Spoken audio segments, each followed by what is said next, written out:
all Armenians in one way or another are connected to the genocide. So when we are faced with denial of something that happened to our forefathers, it doesn't let us heal. It impedes the healing process. 100 years later, I'm ready to heal. I'm ready to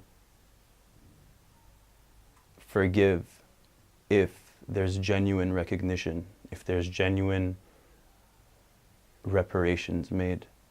I'm ready to move on, never with forgetting, not moving on just by forgetting, but actually moving on after a healing process.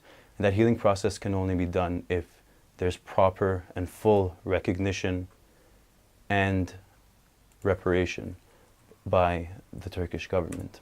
I don't blame the Turkish people for denying the genocide. They were taught a very untrue, not factual version of history for many years. That is why I believe that genocide education is the only thing that can help the healing process start and be worthwhile, I guess. History books for years in Turkey were written in a very one-sided, biased way.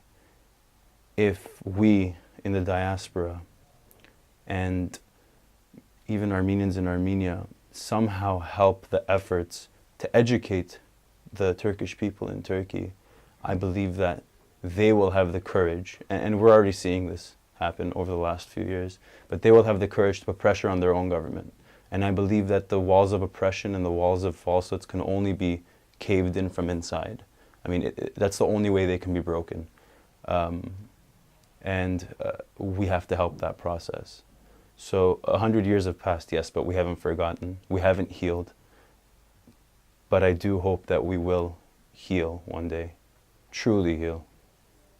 That's my hope for the centennial.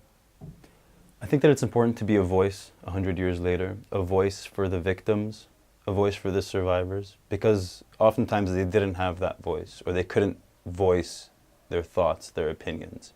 The victims obviously were silenced through death. The survivors for many years couldn't speak because they had just gone through so much trauma. I think it's a big deal that 100 years later we remember and that we can speak on their behalf. I think it's a big deal that we not only remember, but we stand up for what is true and just. I think it speaks measures that 100 years later, youth that are born many miles away from their historic homelands still have a connection to that homeland, even if they haven't visited it themselves. I've had the luxury, I guess, or I've had the pleasure of visiting those lands and seeing it firsthand, and I can say that it moved me tremendously.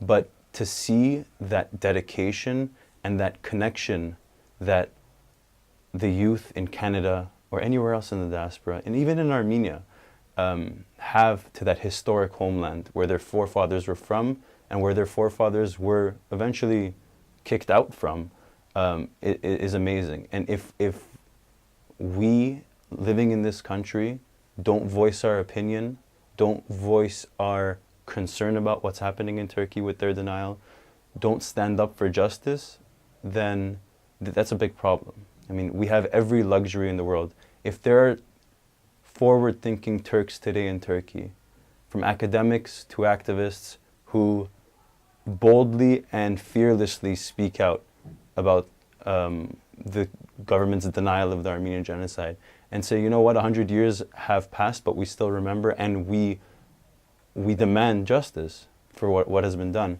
then we have no right to stay complicit in a country like Canada. That's why it's important to be a voice, because we have been given a very, very important responsibility, whether we like it or not.